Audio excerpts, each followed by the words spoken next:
Hello, everyone, and a very warm welcome, and thank you for joining us for this webinar on 3B1A Identifying the Cause of Employee Disengagement. I'm Manali Vyas, your host for this webinar. This session will be for 45 minutes along with your Q&A session. This webinar is conducted by Synergita. Synergita is a cloud-based performance management software which not only automates to resolve all employee performance review pain points, but also enables employee engagement, employee training, and development through its unique features. The first presenter for today's session will be Mr. Ethan Seow. He is the founder at Undelusional. Ethan is a classic maverick who left medical school after 7 years and has been doing entrepreneurship in multiple industries to gain an understanding of the business world. His psychiatric and psychological training, together with his unsatiable love for learning, led him to develop thought action paradigm, the basis behind Undelusional to truly solve the psychosocial problems of today. Having spoken for TED NUS, Happiness Festival, and having a featured article next to Noam Chomsky's, Ethan's goal is to share his knowledge and to maximize the consciousness of each individual.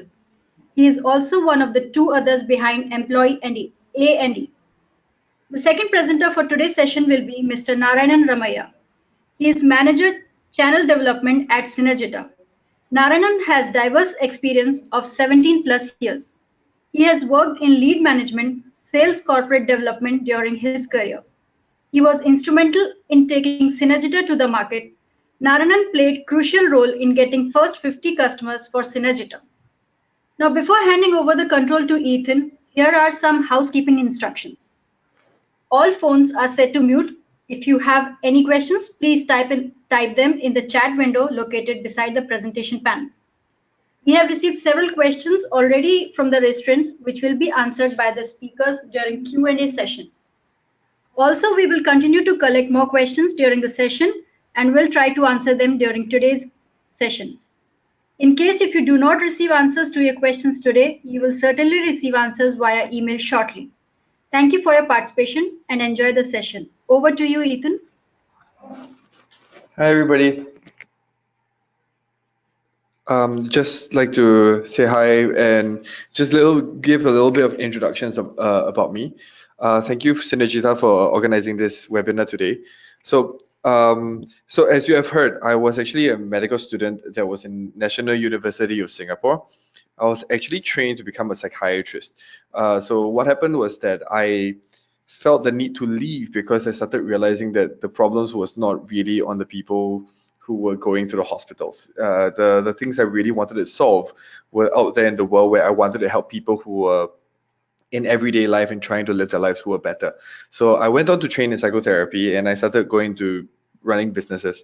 So in the past 6 years, I've went through multiple industries, whether it was music education, user experience design, audio consultancy, as well as audio equipment.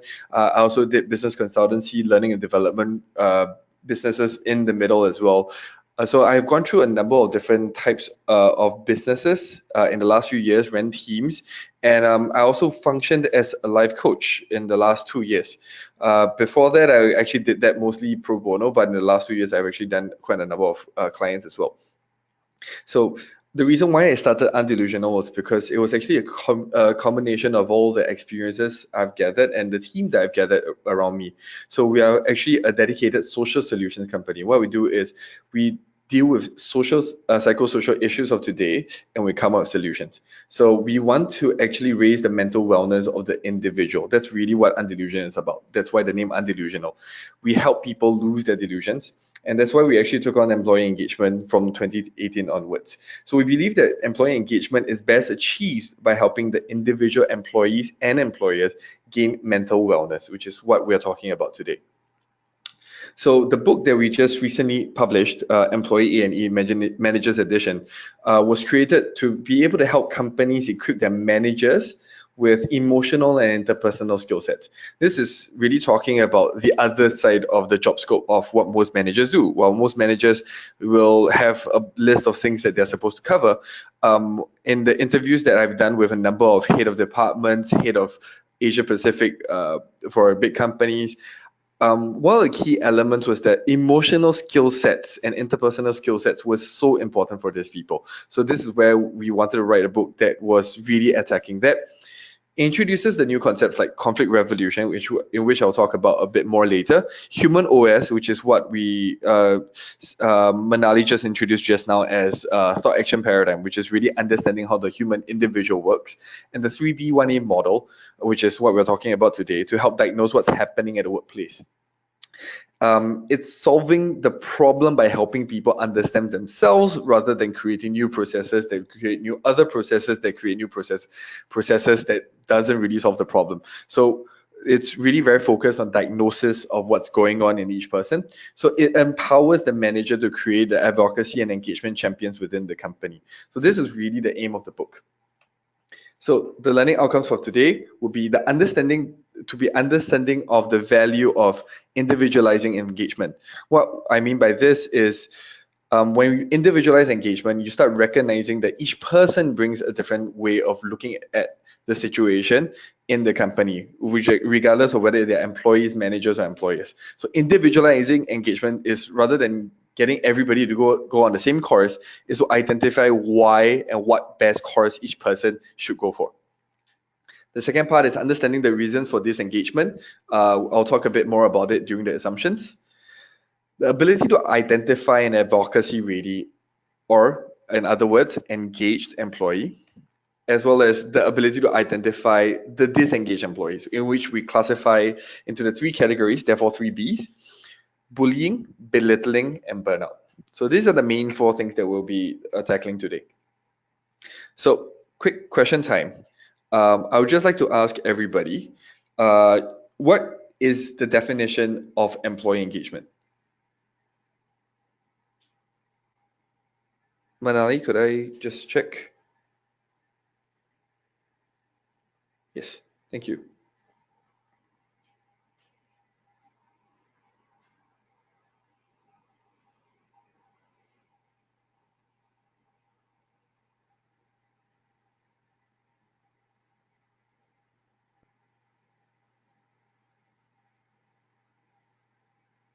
So for those who just joined, we're just doing a quick poll of what is the definition of employee engagement.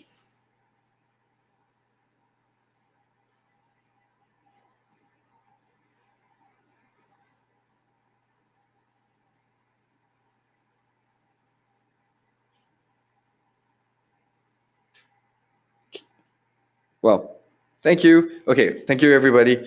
Okay, so it's quite clear that the winner of the poll is employees are productive and put in effort at work. So I'm going to go a bit more into this. That's the ideal situation that everybody wants to go into. So answer B is the answer that majority of people are at. Number A is second, and then the last one is the last of all. So let me talk a bit more about the definition of employee engagement as set by Forbes and Gallup first. So Forbes has stated that employee engagement is the emotional commitment the employees has to the organization and its goals. What this means is this is the definition of employee engagement. So it's the emotional commitment of the employee. Meanwhile, Gallup, the guys who actually claim that they coined the term employee engagement, says that engaged employee is one who is fully absorbed and enthusiastic about their work and takes positive action to further the organization's reputations and interests.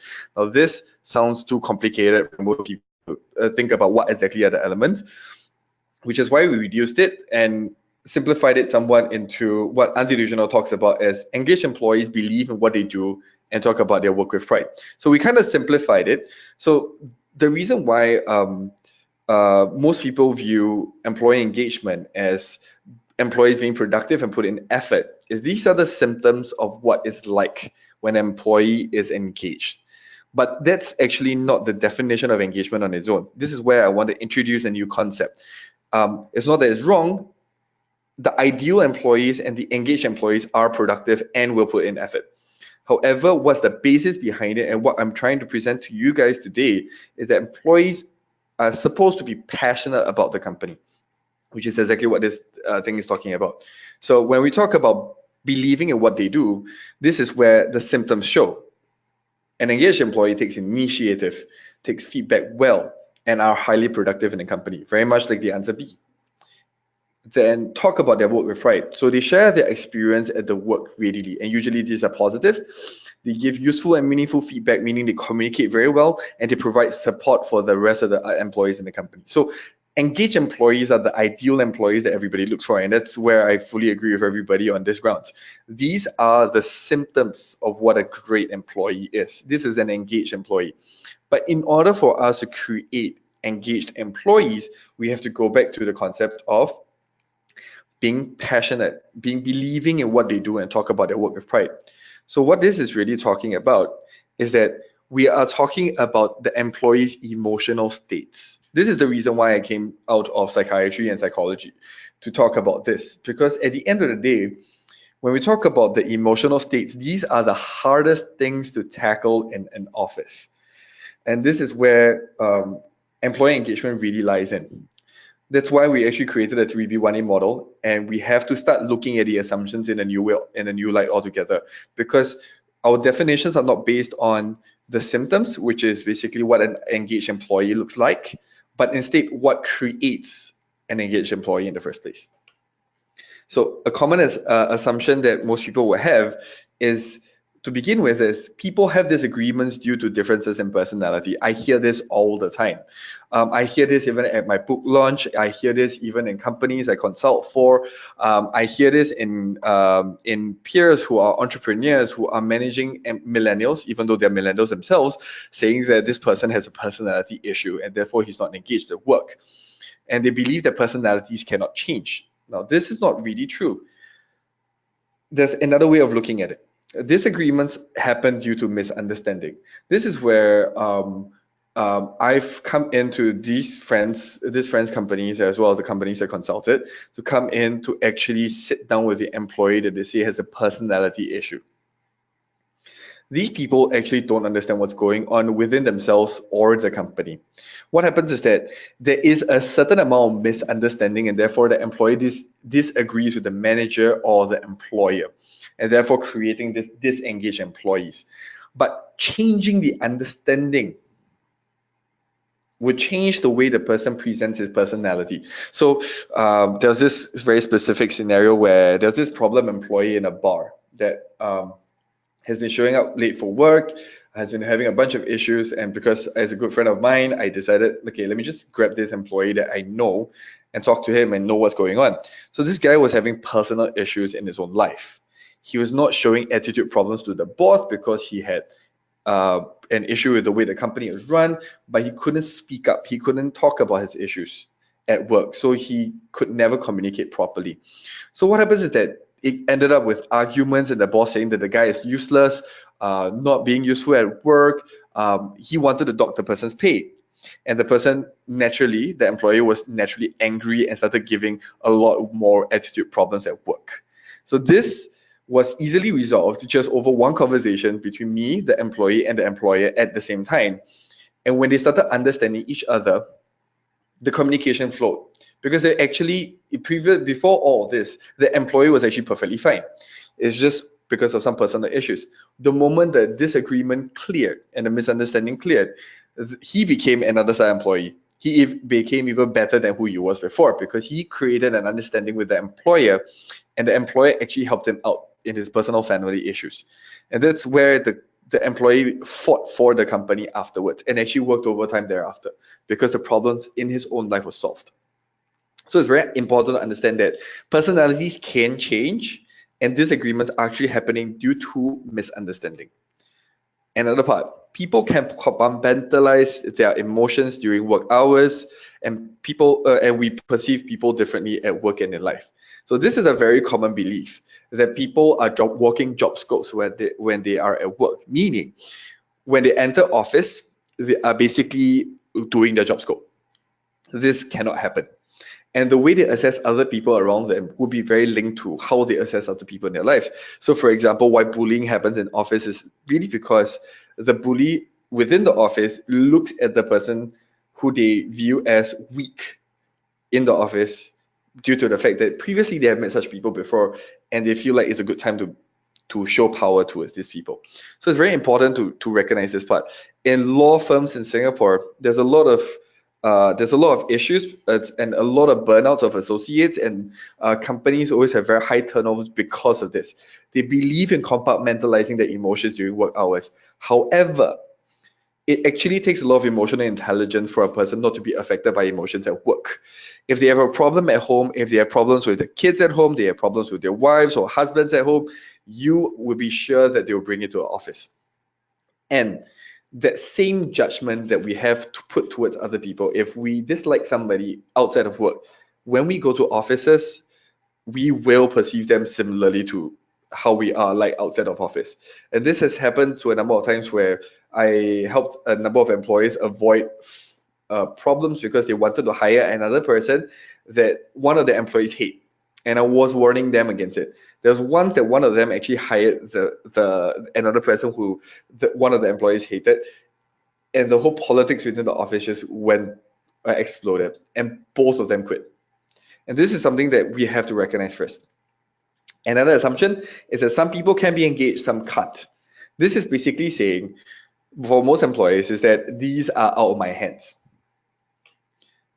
I'll change the way that we have to look at it. It would be to talk about how everybody can be engaged, but just not necessarily with the current culture that you have in your company. And that's not a bad thing. You might want a culture where you have all the top workers in your company, much like how when Uber in Singapore was in Singapore, Uber was very, very much hiring only the go-getters, and it created a company culture that was very specific. All the people who are out of it actually left really fast. So it is not so much about whether the employees can be engaged or not. It's just whether they fit your culture and whether you should keep the people who don't fit your culture, or what kind of culture you really desire. And then a lot of people also believe this engagement is easy to spot. It is actually really difficult because there are plenty of people who actually put a front in front of the bosses, the employers. They're also putting a front in front of their managers as well. But what happens is that what they might be doing to other people, which is why a 360 feedback is really essential in a lot of companies, but it's really difficult to happen because especially in Asia. So in America, people talk a lot about 360 feedback. It's very easy for them to start getting it going because that's where it started. The culture is very open and vocal. In Asia, a lot of people are very fearful about what other people say of them, and if they give feedback about this person, how would it turn out? I still remember a really interesting situation when I was working with the Ministry of Manpower in Singapore, and they were giving feedback during a session at one of my venues. So I used to run a venue. I used to host a bunch of workshops over there.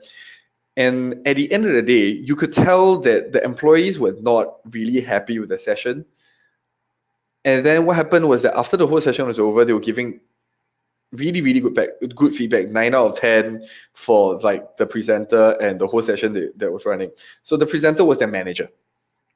So I actually dragged one of them to the side and went, "You clearly didn't like the whole session because I was watching you guys. Oh, why do you give such a feedback?" And the person was telling me straight up, "I cannot give anything other than the best feedback because he's my manager, and if I write anything off, this person will give me worse appraisal for the next year."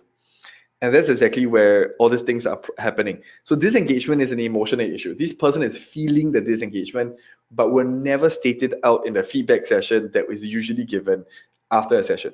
So this is why diagnosis is really important. So here comes yet another question.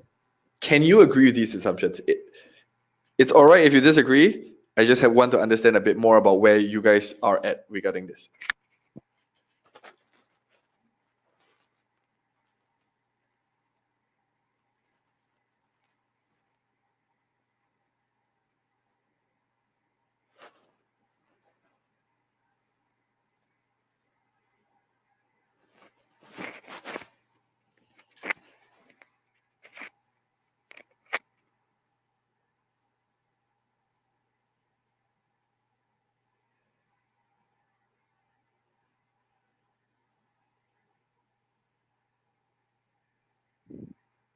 Cool.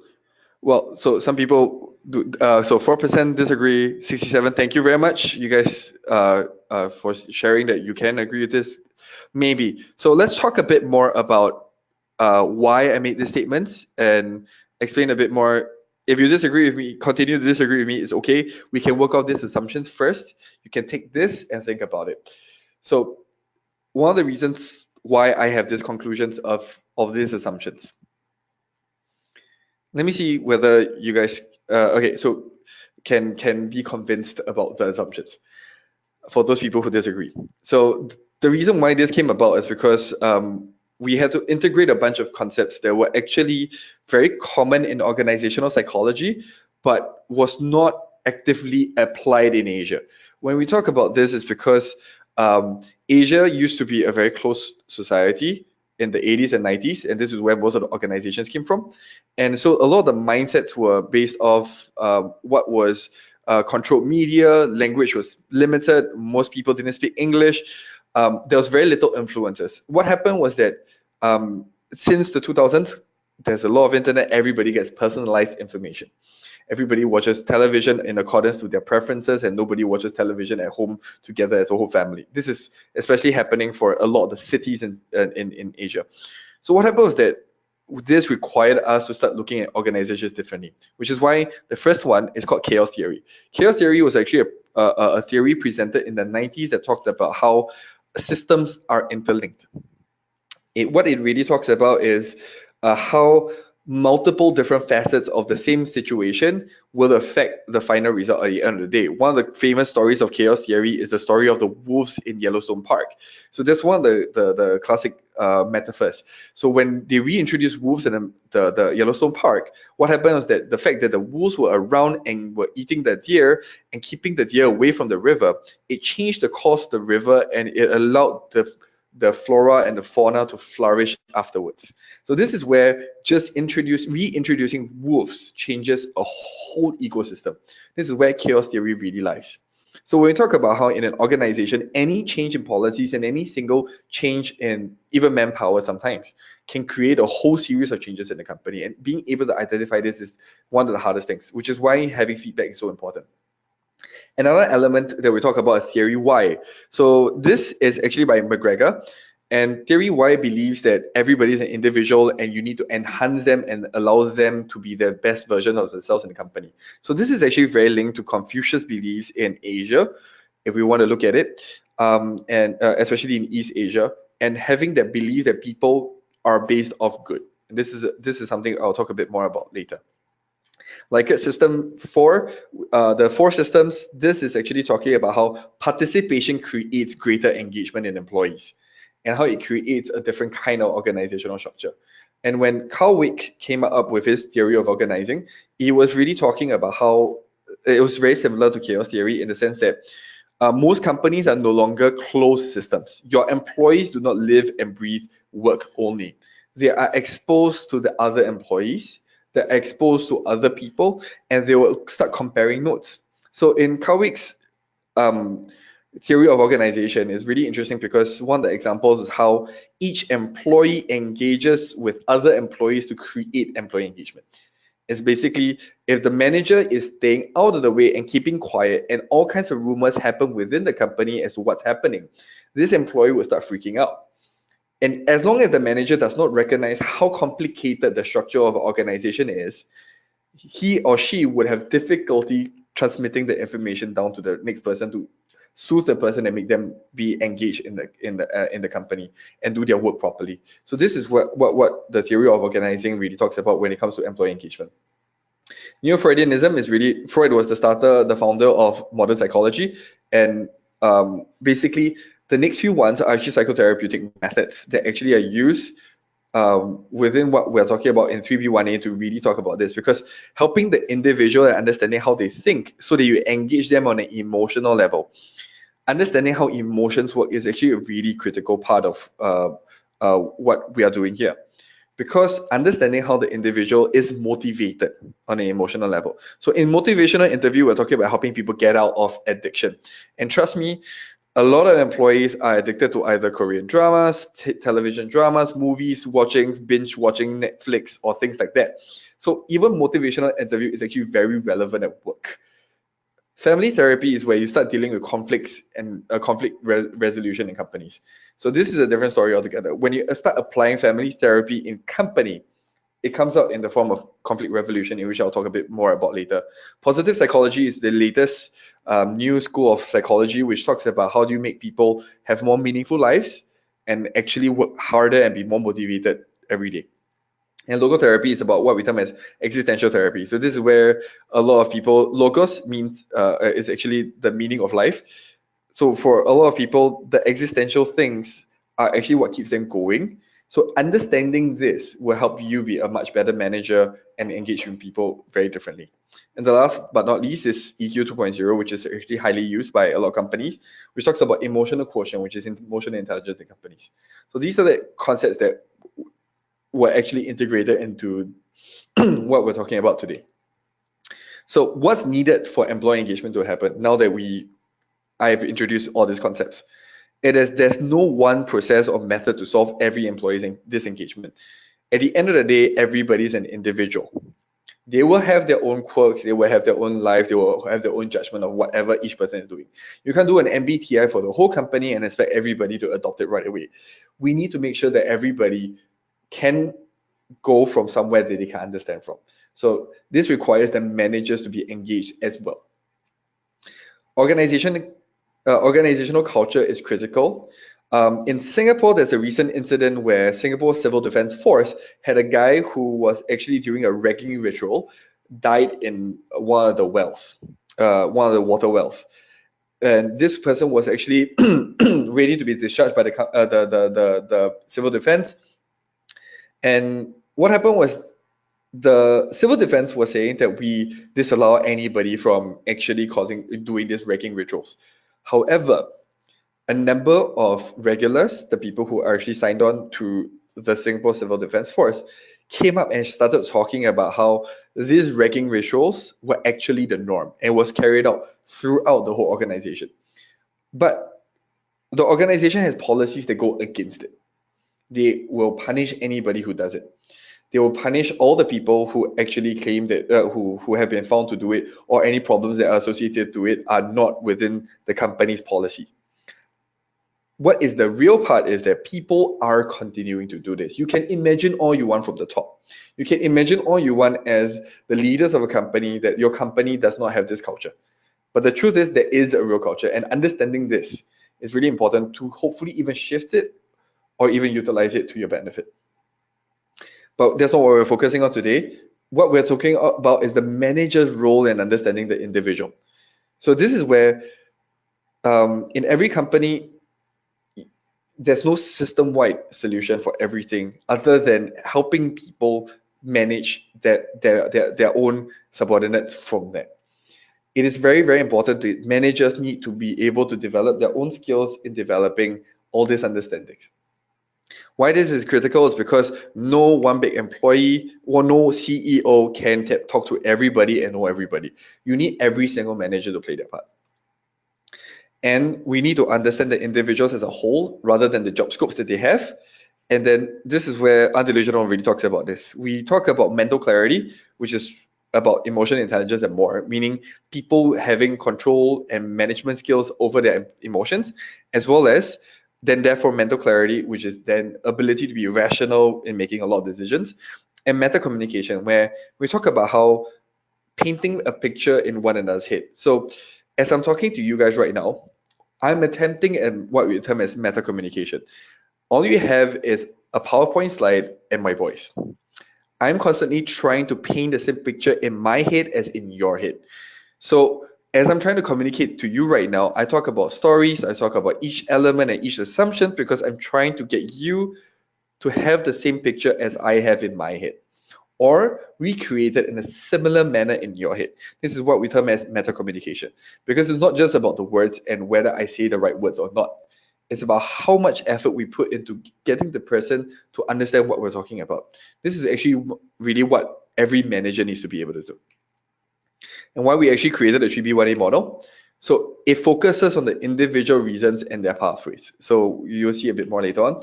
The 3Bs are based off the DSM-5. So Diagnostics and Statistics Manual 5. This is actually the psychiatric Bible. This is where psychiatrists actually diagnose personality disorders and all kinds of disorders. So these are classified in accordance to that. And A means advocacy ready.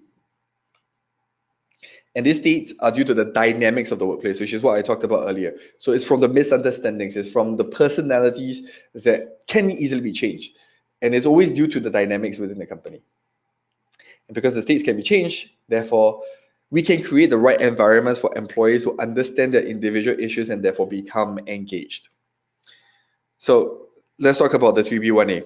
It's been quite a while. I've talked quite a bit, and we're just starting on the main gist now. Okay, so the cluster A. So in personality disorders, when we talk about cluster A, we have a cute mnemonic for it. So cluster A, B, and C are the three clusters. We call it aliens, bitches and bastards, and crybabies. So when we talk about A, aliens are the people who live in their own world. They create their own world. So a person like J.R. Tolkien, the author of Lord of the Rings, is a very classic story of an alien. So this is where the people who are burnt out and jaded usually lie in. So when we talk about the burnouts and jaded, we're talking about people who have been looking for a meaning in life. That means they're always looking for meaning in their life. That's why they live in their own worlds. They're always seeking something that they can't define. But the moment you make them believe that they are able to achieve it with you, they're willing to work. This is actually how a lot of entrepreneurs manage to sell themselves to the big boys and to get entrepreneurs in the company, because they sell meaning and stories. And this is exactly what they are. Ideals driven. It's always based on the ideals. So the reason why these people who are meaning driven will be burnt out or jaded is because they haven't discovered what gives them energy in terms of the meaning. So they haven't discovered the meaning of life yet. So, but the burnout still have hope of finding it. The burnouts are the people who will typically work really hard, hoping to search for it, to reach that place where they can have the meaning. And the jaded tend to be very cynical. A lot of the academics that you meet, a lot of the professors, a lot of the master scholars, and all these kind of people tend to be closer to jaded, because it seems like it is a lot harder to know it the moment you become smarter, the moment you know a little bit more information. The world seems a lot harder to live in. And therefore, you might become jaded at work. And this is actually very common for a lot of the very educated people. So talking about symptoms of a burnout. So the burnout is typically an overworking person, sacrifices all personal life for the job. This is because of the fact that the person is looking for meaning through the work. The person would end up minimizing communication with colleagues because they would want everything to be perfect. They're very focused on getting the meaning out. They don't want other people to touch it because they might skew the whole picture altogether. So these people tend to be really great specialists, really good at what they do, but might not be great managers because of that reason. What happens is that as they get burnt out, they actually start decreasing in productivity despite working just as hard. They will start noticing that they have lacking of sleep. They're always tired. They work the long hours, but they are not as productive as before. They always feel like they're overwhelmed. They always feel like they need to go out for alcohol. They always feel like they need to party afterwards. They feel like they need to release the stress that they're having every single day, no matter how hard they work. They're often also very rebellious, because what happens is that if it doesn't fit the meaning that they're seeking to reach, they might just disobey you and just do whatever they want to do. And they are always going to complain about not having the freedom to do what needs to be done. And therefore, they always feel they will constantly complain. So these are the people who are always overworking, always believe that they know best, and they're always seeking something. And you start seeing them appear a lot more, especially for the highly educated people. Same for the other end of the spectrum. These people are also usually highly educated, but they do a lot of self-deprecating humor. What happens is that the jaded people tend to be very quick to judge themselves for everything. They learn to be helpless. They know that they won't find any meaning in life. They're what we term as nihilists. They believe that the job is just a job. It's just here to earn money. I come here, I finish my work, and I'll just go off. They don't have much energy. They might fall asleep at the table. They might be complaining nonstop. They might run to the pantry very often and grab a lot of coffees. They're not always very efficient or effective, but they are usually very smart. they often go for the low-hanging fruit. What we mean by this is that whenever tasks are given out, they don't take on a challenge. They just take the easiest work, and then the results would sometimes baffle you because they're so unpredictably not committed to the work, and then they're always facing. This is one of the common things for jaded people. This is just an extra symptom. They might deal with a lot of financial difficulties because they tend not to be financially prudent. These jaded people, they tend to always feel like they're always running out of money because they're always seeking something more, and therefore they're always buying new stuff or trying to get something more. They always give negative energy. They always feel like giving up. They actually drag the rest of the company down. So these are the main two symptoms: the burnout and the jaded. So these are the people who are the burnout and jaded. Can you identify anyone around you as a burnout or jaded? This is just to help me understand whether where you guys are on this, whether I'm painting the right picture in your head, because usually these people exist in every company.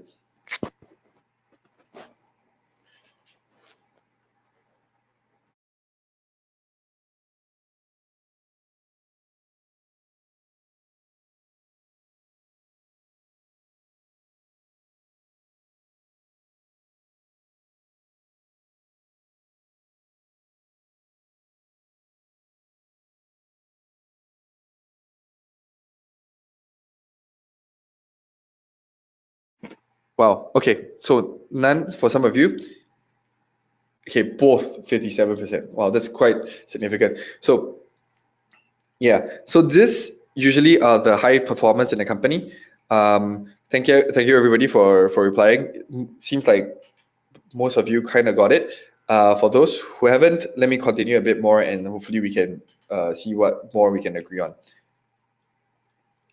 So the next part is called cluster B, the bitches and the bastards. So these people are the bullies and the bully magnets. I'm pretty sure. So all three, usually there's all these people in the companies. So when we talk about this, sorry, yeah, great. So bullies and bully magnets. So they are looking for social validation all the time. So these are not mutually exclusive, by the way. A burnout can be a bully at the same time, but it really depends. What we talk about for the three Bs is that they are so you can classify them properly and identify who you want to tackle first. So for a bully or bully magnet, there are people looking for social validation. They are like the 5-year-old kid that keeps on going, yeah, you do a good job, but probably do it in an adult way. So they know and they usually know what gives them validation. And if they know that, they will work very hard for it. So these are the people who will always be the first to do the presentations. They'll be first to try to get the limelight of anything, but when it comes to the real work, they might be the first people to run. So both the bully magnets and the bullies. This happens for both sides. They're very focused on status and privilege. So even if the person is a managerial position, the job scope stays the same. Just changing the name of the status might make them feel really good about themselves. Meaning, if the person was a senior manager and you just tell them, oh, I'll put you as assistant vice president, well, the person will go through the roof. These are the things that they focus on. And the difference between the two is that the bully has more success in finding and establishing social validation. They are actually skillful at it, whereas the bully magnet has been trying to get it, but not doing it, and then tries to overcompensate. So they try to suck up to the bosses, but fail miserably, which is why they become bully magnets for the rest of the company. So the bully engages very actively in politics. This happened in one of my friend's company when she was working in a big MNC that does pharmaceuticals. This person has basically functioned as a bully throughout her whole time for 20 years in the company, and the company still is unwilling to fire her. She basically doesn't do any work. She spends all the time getting credit. She sends emails that CCs everybody in the team to talk about how somebody did something badly. She hogs all the airtime with the bosses. Whenever there's a company individual interview and review and everything, she'll take up 2 hours of the boss's time, even though everybody else only took up 10. She does a lot of name droppings, like I know this person from that department. He'll take care of me in this way.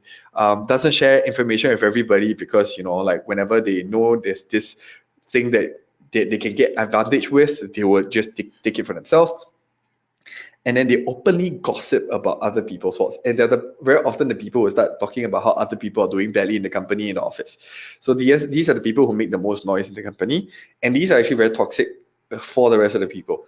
But they're actually not very difficult to solve. But it's something that we can talk about later on. Whereas a bully magnet is a person who tries to please everybody, loves attention, tries to look like they have everything together, but then very, very inefficient and very does a lot of unnecessary overtime. I have something to admit. I used to be one of these guys. So I used to be a bully magnet because I was always looking for social validation when I was a bit younger. So what happened was that I would always try to speak up, but fail miserably at it. I'll be unwilling to ask for help, but then I'll be struggling and I was spending extra time at work to try to figure out what's going on. And then I always look like I got everything put together. And the worst part about this is not being able to think on their feet. So whenever I was put in the position of like doing a presentation or things like that, I will not be able to think at all. These people panic when they get social validation all of a sudden. And it's even worse if you praise them. So this is where they will start missing deadlines and they will start panicking over every small task you throw at them, including photocopying some sheets of paper. So these are bully magnets. So this is the second B, bullies and bully magnet. So again, I'll do a quick question. How many people can you identify as this? I'm pretty sure for a lot of you, there's a lot of bullies that you've met in your life. But I'm pretty sure now that we've talked about bully magnet, you might identify some people as bully magnets as well.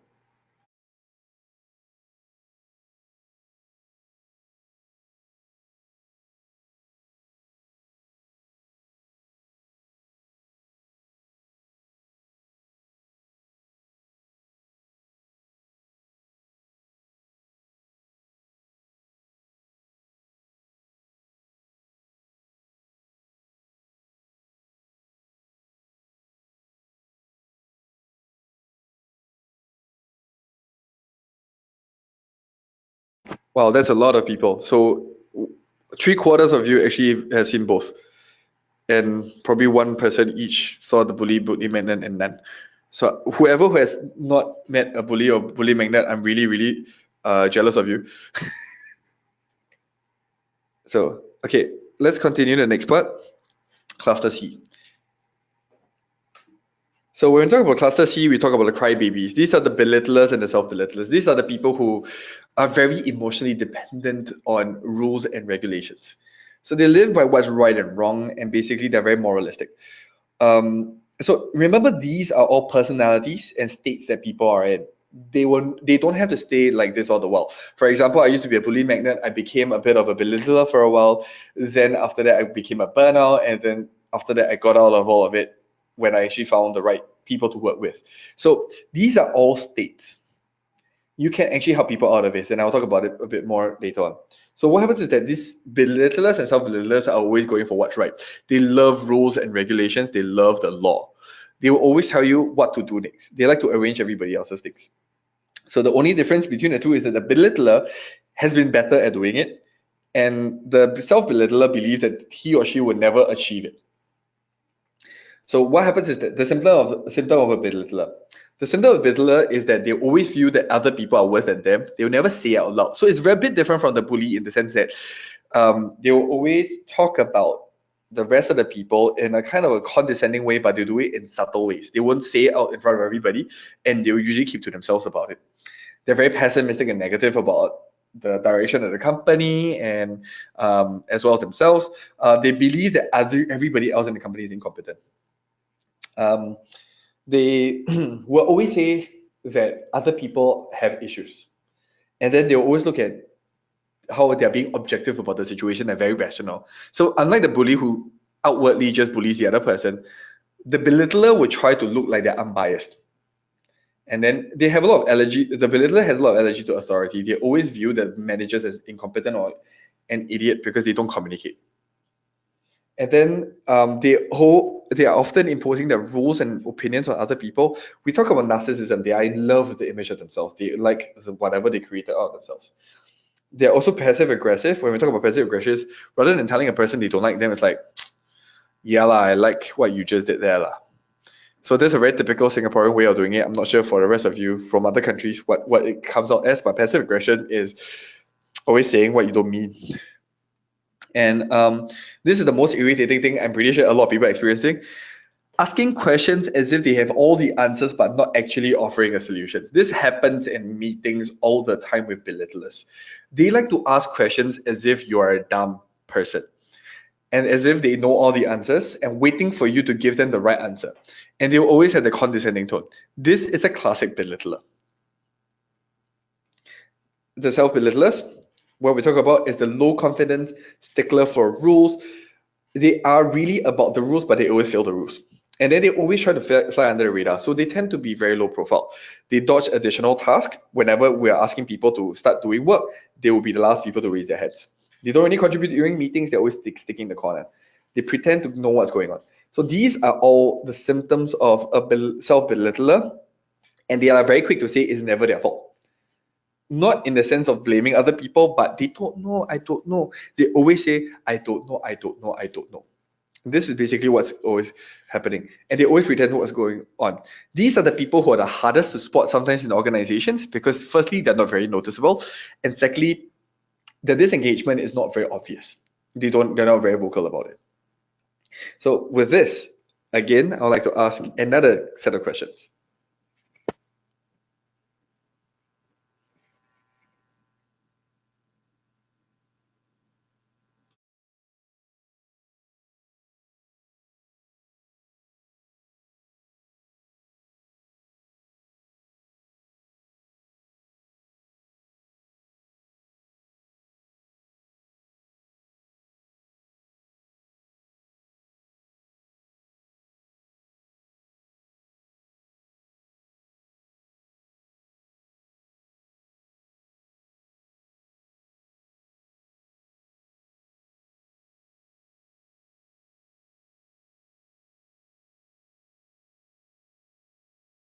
Wow, okay, cool. Belittlers. So more common, okay, both, but a number of you actually do identify a bit more with the belittlers. Self-belittlers are very often hard to come by, to spot in the company as well. Yeah, but belittlers are very obvious and they're really, really annoying. And they really hurt the morale of the company. Okay, so when I talk about this, we have talked about all three Bs. And I really want to talk about it is people can suffer all three Bs at the same time. Usually a bully magnet or a bully, where they are is due to the dynamics of the situation. And a person can be switching between all the different states at different times. So a person might be actually acting as a self-belittler in front of a manager and present as a bully in front of the employees, the subordinates that they're working with, or the colleagues that are the same level as them, and might actually function as a burnout and in a completely different scenario altogether. Which is why getting feedback is really essential. Because when you start identifying where these people are, it's very important that you start classifying them according to this. Because remember, each of the three Bs come with their assumptions: meaning, social validation, and what the rights and wrongs. So if they're given that, they might actually feel a lot better. The focus on getting the general assumptions right and getting the emotional skills developed in the managers is really important in managing these people. And the accurate diagnosis actually goes a long way because then you start individualizing it rather than just, if imagine if you're trying to tell a bully what you're telling a burnout, you're not going to solve the problem by telling the bully what you tell a burnout. Each of them need different sets of information in order for them to function well in the company and be engaged with the company and to believe in the vision of the company. So when we talk about this, let's skip that question. So how does this help? So in the RSTUV Workplace, we talk about rewarded, safe, trusted, united, and valued. So when we talk about this is, when we start individualizing it, right, we only talk about rewarded. Imagine to a burnout, him feeling rewarded will be very different from what a bully feels as rewarded. So very often the reward has to be in line with who they are and what they are and what they believe in. So it's very important that is very focused on. And then the other part about rewarding is about positive reinforcement, which I'll talk a bit more later on. Safety. For the bully magnets and the self-belittlers, they need a lot of safety in order for them to speak up. They need to feel as if they can be heard and that people are willing to listen to them in order for them to be heard. Trusted is a lot for the burnouts. Why? Because they need a lot of autonomy. The jaded also need that little bit of the trust and autonomy for them to start having hope of finding meaning again. And united is where for everybody, a united front means that everybody has a goal to work towards. This actually gives rise to the rights and wrongs. Because once you have the united front, right, is anything that moves towards the goal would be good. And when you positively reinforce it through the reward system, it helps a lot with the whole rewarding of the self-belittlers and the belittlers so that they actually know what is right and wrong. So they continue to go down that path. And the last part about being valued. So each person needs to feel like they're being valued in the sense that they are individually valued, that they know what they're bringing to the company. This is especially important for the burnouts and the jadeds, as well as the belittlers and self-belittlers, because they need to know how they're valued, how objectively they're adding value to the company, which actually gives rise to the meaning and what's right and wrong. The other part about the valued is for the bullies, they have to be valued verbally. This is why companies come out with the whole long time achievement award or this kind of things, loyalty awards, a best employee of the month. This is only usable for the bullies, not so much for the rest, the bullies and the bully magnets. So that's why it's very important that you identify what each person is going through rather than doing a blanket way of doing things. Conflict resolution. So let me talk quickly about this. Conflict resolution is very different from conflict resolution. Conflict resolution is typically where you get two people to have a verbal consent after a discussion. Conflict resolution instead focuses on understanding the fundamental differences between the two people. This is very important for people who come from different cultures. For example, a person who comes from India versus a person who comes from China has very different sets of values. Getting them to understand where they're coming from and creating the common understanding is really what's the focus of for conflict resolution. So especially when it comes to a bully and his or her victim, it is very important that they need to create a common understanding so that it stops happening. Because what happens is that ideally the stories can change afterwards and the personalities might change and the states would change in the office. Every opinion, even the worst, would matter.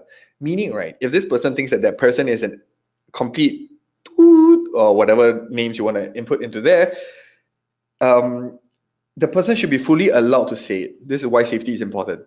To say it within the setting that you have during conflict resolution is because that whole expression is needed for everybody to come to a common understanding together.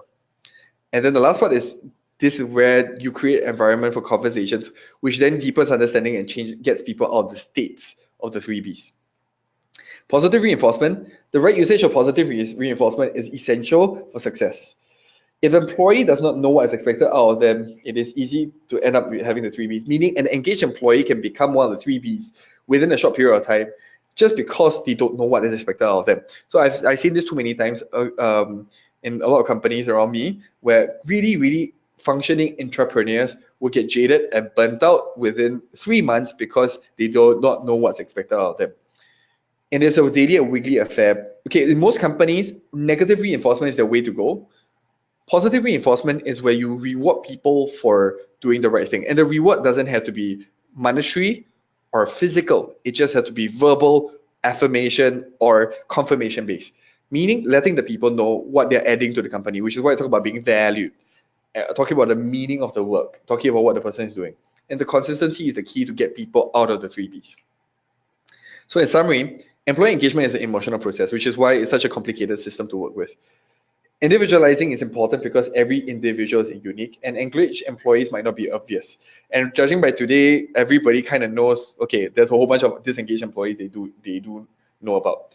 An engaged employee can be disengaged easily if you do not continue to engage them properly. And so these are the states that people go into due to the current situation at office and in life. If you know how to deal with it properly, you can manage it well. And employee engagement is a complicated process, but it can be aided by having a strong understanding of how people work. And with that, it is the end of the lecture. Sorry for overrunning for quite a bit. Let's start the Q&A. Thank you, Ethan. We'll start Q&A after 5 minutes. We have Naranan's session. Over to you, Naranan. Oh, sorry about that, Chip. Yeah. Thank you, Ethan. Thanks for the great subject that you have spoken. I would like to start from the topic that you have ended as such actually. So positive reinforcement is where I would like to start from. Here right usage of positive reinforcement is essential for a success in employee engagement. That's a great one. If employee doesn't know what is expected out of him or her, it is easy for them to end up becoming a 3Bs. Positive reinforcement has to happen on a daily, weekly basis. It's not just an annual or appraisal or kind of a one-time activity. It has to be on a daily basis. It has to be on a continuous basis. This is where Synergita comes into a picture. Synergita is a continuous feedback-based employee performance and engagement software. So here, as these are Synergita few customers, I'm quickly going to talk about few things that it can, what Ethan spoke about, how that can be integrated into Synergita. I'm not going to take long time as such. So Synergita currently has about 150,000 users on board with about 90 plus customers spread across globe. We have customers in India, US, Singapore, Middle East, and we are growing, and we are one of the we are a category leader, getting to the category leadership space in Asia Pacific region in terms of performance management and performance engagement. We work with pretty large customers. One of our largest customers is about 60,000 employees. So these are, I'm going to skip few slides and then quickly jump into the positive reinforcement slide as such actually. So these are the product overview. You can manage the end-to-end employee information, rewards and recognition. That is one of the positive reinforcement that you can bring in.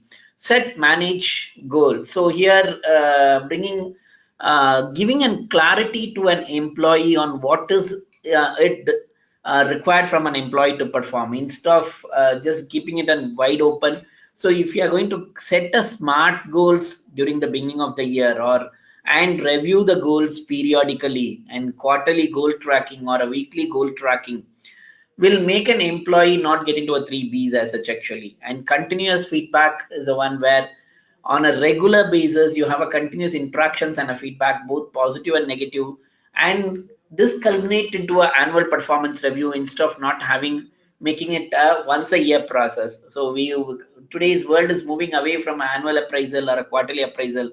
So people wanted to have feedback regularly and also reward and recognize them for the every individual work that they do. It's very important for us as such actually. This is kind of an annual calendar that Synergita can incorporate. Synergita is kind of pretty flexible, simple and easy to use product. People who have used Facebooks and Gmail can use it. You do not require any training. We have not done any end user training till day because people can log in and they start using it. The continuous feedback has a mobile application for both Android and iOS. People can provide feedback or get feedback from their mobile, and a lot of your smart goals updation and tracking of the goals can be done through mobile as such. So the other features that we talk about on a employee engagement is we can have a periodic employee engagement survey to find out how engaged they are, 360-degree feedback to gauge what do they feel about their work, their manager, their environment, so on and so forth, and performance management, which includes your periodic reviews as such actually. These are the kind of high-level modules that Synergita supports, and it can be integrated with any other ERPs. We have already done integration with SAP. We are doing with Oracle and a lot other bigger tools, and we are also doing a lot of payroll service providers across globe. So any current software that you use can be integrated with Synergita. These are a few screenshots in terms of continuous feedback. You can provide feedback on the go and receive feedback on the go. Dashboards, I can view my colleagues details or whatever access that I have, I can do it here. And these are the continuous feedback from the web. So continuous feedback can be provided from the web as well as mobile application, and this make sure that your feedback is tracked and captured on a periodic or a regular basis.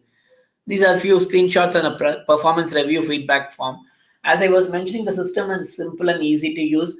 The entire workflow or the process that you want to set within the organization are designed in such a way it can be just dragged and dropped into, and you can form a workflow as such. You need not have any programming or a technical knowledge to set the Synergita. We will initially will be able to help you to set up the Synergita system, and we'll train the HR and administrative people who can run the Synergita throughout their cycle as such. These are few dashboards. We have great analytical reports and dashboards. A lot of informations can be fetched, and it will be very useful to see how engaged your employees are, the goal set, how is it progressing, and what is not progressing, and what is the intervention required, so on and so forth. These are a few analytic reports. We can understand the perception gap analysis, nine box analysis, and in terms of goals, how many are lagging and how many are on track, and strengths and weaknesses of an employee. This is a tip of the iceberg. Is what we are seeing is a more of tip of iceberg, and probably once you get into deep into the system, there are a lot more information that you can fetch, and the CEOs and the management teams will be happy to see this kind of information on a click of a button. So 360-degree feedback, you can do various 360-degree. This is again part of an employee engagement as such actually. You can do a 360 within the organization. You can have 360 with the customers and employee engagement, so on and so forth. And these are kind of a few analysis and reports that come out of a 360-degree feedback. And employee engagement, as such, I'll quickly walk you through. So you can survey employee engagement survey, get anonymous feedback, and you can work along with the employee and to resolve the conflicts if there are anything. We have a great tool within Synergita, e-communication. Right now, as an organization, you'll be sending a lot of emails and engage messages to an employee, but you may not be able to track how engaged an employee is. To example, if you have sent a kind of a email which goes across to the employee, you would like to have an analytics saying that how many have seen, how many have opened, how many have responded back, so on and so forth. So it's an email tool, but it's purely on an employee engagement, and you will have a lot of information on how engaged your employees are. So you can run a pulse survey, so on and so forth. So I will not touch much on a technology stack. Again, to say Synergita helps in kind of a, I wouldn't just call it as automating, it is a more of an intelligence. So Synergita helps in gathering intelligence within organization on employee engagement. It automates performance management. It takes care of all your smart goals and make sure that the employee are performing throughout the year. And it also gives a lot of insights about an employee. And for him, down the line, 3 years, when he logs into the system, he'll be able to understand how he has progressed. And there are a lot of analytics and reports for an individual employee, organization, and the management team as well. So this is a high level that I had to talk. So these are few of the technology stacks that are and support services that we provide. So this is a high level that I wanted to talk. Yes, Manali. Thank you, Narayanan. So now we will pose some questions to Narayanan and Ethan. So this first question is for Ethan. As a leader, how do I make my employees believe in the goals that I believe in? So this is for me, right? Yeah, Ethan. Okay. So the first thing is, especially as, okay, so this is from my interviews of a number of CEOs, and they brought their companies 10 times up in like 8 years. It was really interesting because when I asked them this question and how they got their employees to that level, it was a lot of personal interaction with the employees on a daily level that got him there. So specifically, there's this one guy that I think of. He brought Compact up. He told me that his relationship with the people directly below him was very tight. He knows everything about their personal life. He knows everything about their work life.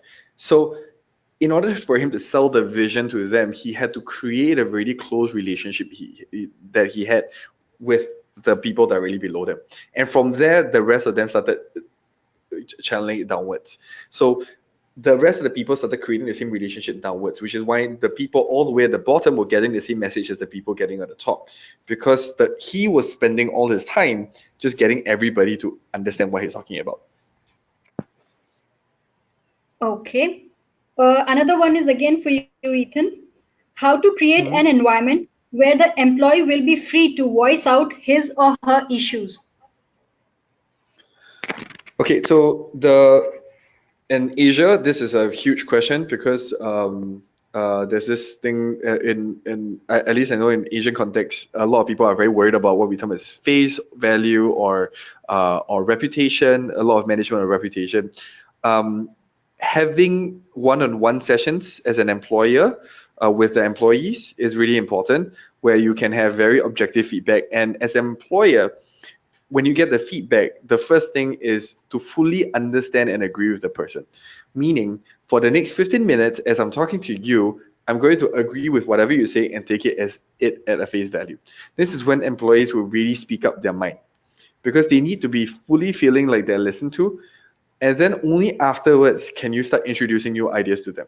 So that's how I can get my employees to speak up to me. Having coffee chats or having direct time, or the other thing, which is, I think what Synergita is doing very well right now, is opportunities for feedback where people can have it on their mobile phones, and probably they have to stay anonymous for most of them, or to be assured that the information would not be used against them.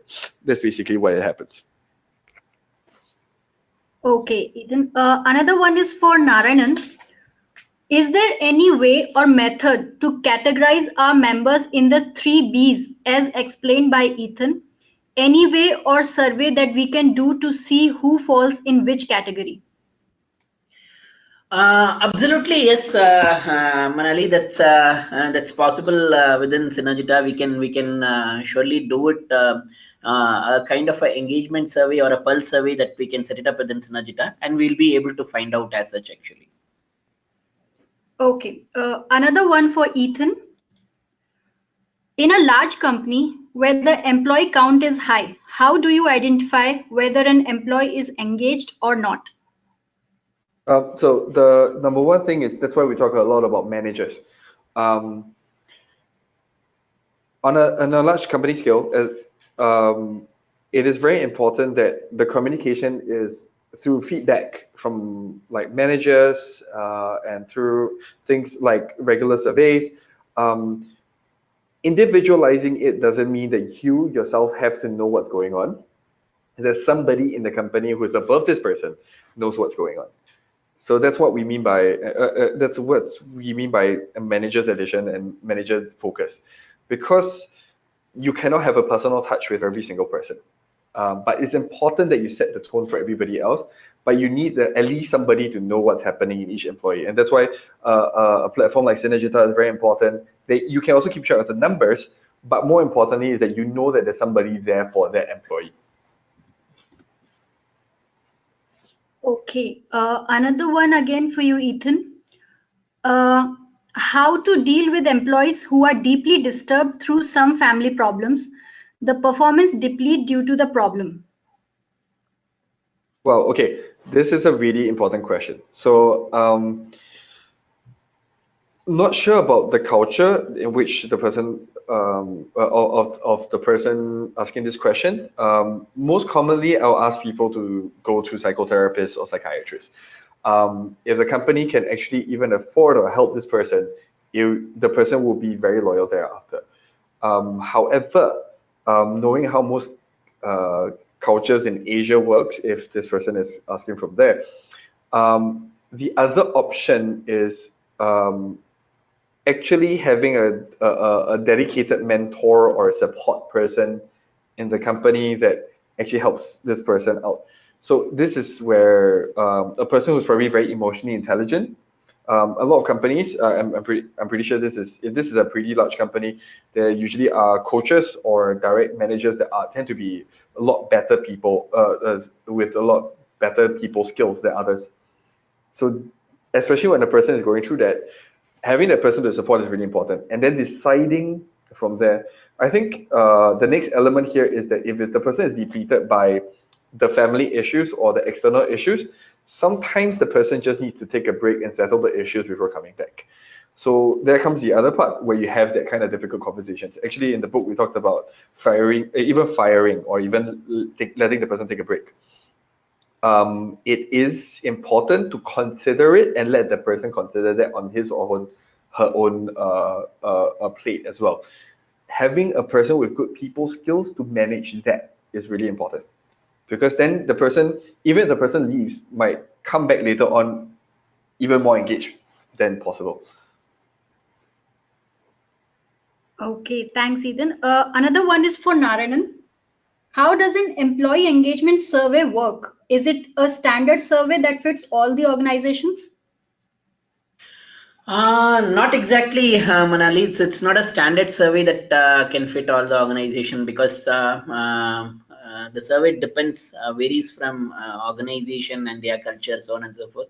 So Synergita is pretty flexible and capable of incorporating the kind of a survey that they would like to, an organization would like to do that. So we will, once the organization decides to do a survey and they have come up with all the ideas, we can probably sit along with them, work with them, and run the survey. And it's very simple. So any HR head will be able to just start the survey at any time. Just get into the system and start the survey. It's very, very simple to do that. Thank you, Narayanan. Another one is for Ethan. How could we encourage employee to participate in any engagement activities? Okay, so it is a lot like internal marketing. This is why the 3Bs is so important. To a person who is a burnout, or a jaded, it's really important for the person to see the meaning behind doing it. So a lot of it is due to where the person, what motivates the person in the first place. So firstly, diagnosing the person effectively is very important.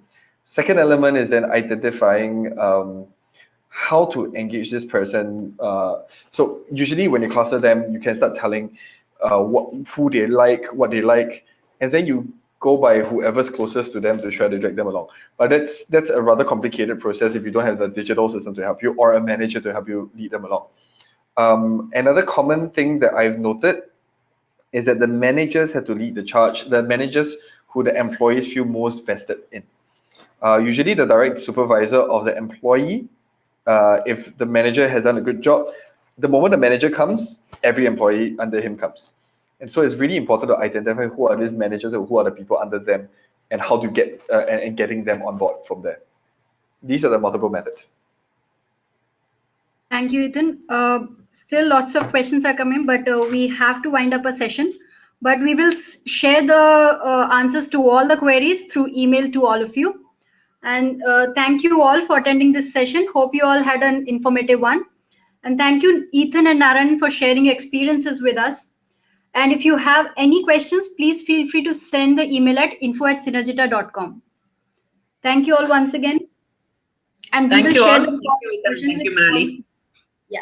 Thank you, Manali. Thank Thanks, you. Ethan. Thanks, Narayan. Bye.